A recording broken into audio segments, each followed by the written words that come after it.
Paul's thought to putting this thing together was really mentorship being the theme that runs through all of these, and those that have been to prior Garage Series events, you would have obviously have heard a lot about mentorship and just meeting of different styles of advocacy, ethical issues, both Crown and defense. And again, I see a nice mix of Crown and defense, which is always nice. And Paul has been trying to get other people involved by having their own Garage Series. It really doesn't take much, just as Paul did in a small garage up in Vaughan.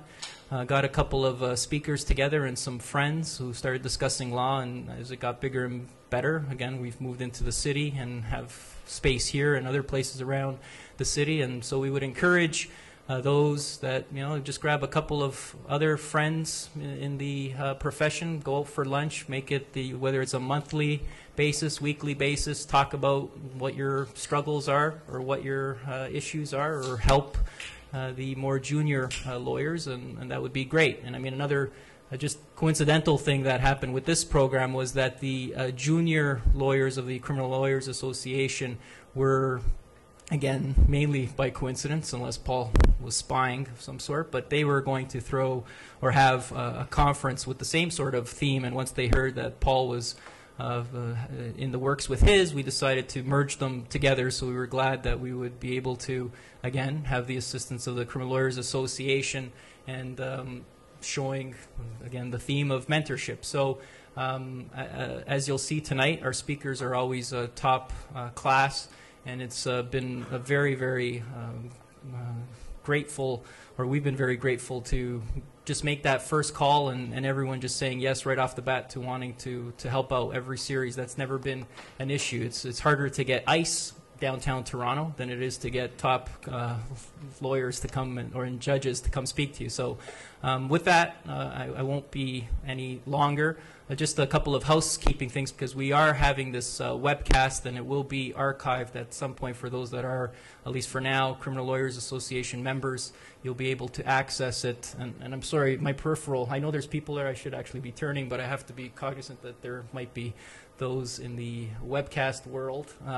But for those that are watching outside, you'll notice there's an email address on the CLA website where you'd be clicking to get in, where you are able to email your questions, and it's my email address, rondinelli@simpatico.ca, and I'll get the questions to the speakers, and they will be, I'm sure, more than glad to answer them. For those that are here, it's always been interactive, and we continue to keep it that way, so there will be some time after each of these speakers' presentations for you to ask your questions, and again, there will be an intermission where you'll be able to mingle and ask some more questions. So again, on behalf of Paul and everyone else that's helped with this event, I welcome you. Now, I'm going to call up Holly Chapman, who works with Paul, who also has done a great deal of work behind the scenes with a lot of these programs, and she will pretty much be your captain for the rest of the evening.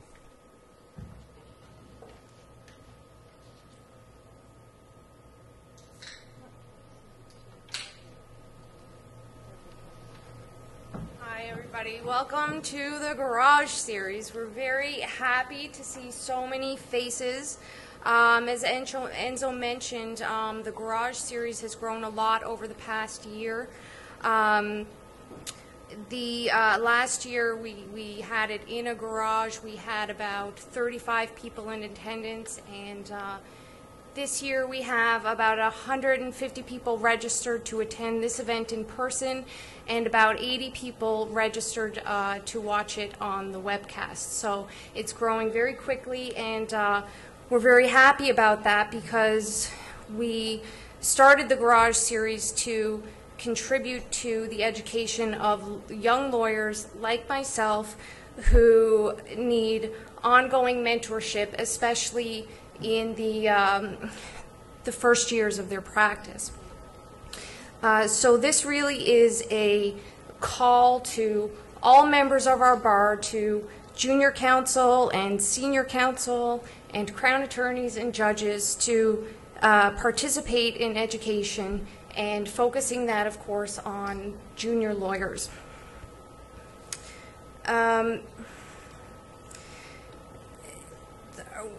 tonight's program is very important because as criminal lawyers, we face ethical dilemmas every day, but when mental disorders are at play, then the job becomes a lot more complicated and very, very challenging. So our first speaker tonight is a lawyer who does it right. I remember seeing Ted Kelly in court for the first time when I was articling, and I sat and I watched him and I listened to him, and I thought, I want to be like that, because he exudes such confidence in the courtroom and such patience and class, and he's really somebody that we should all try and emulate. So I'm very pleased to announce our first speaker, Mr. Ted Kelly.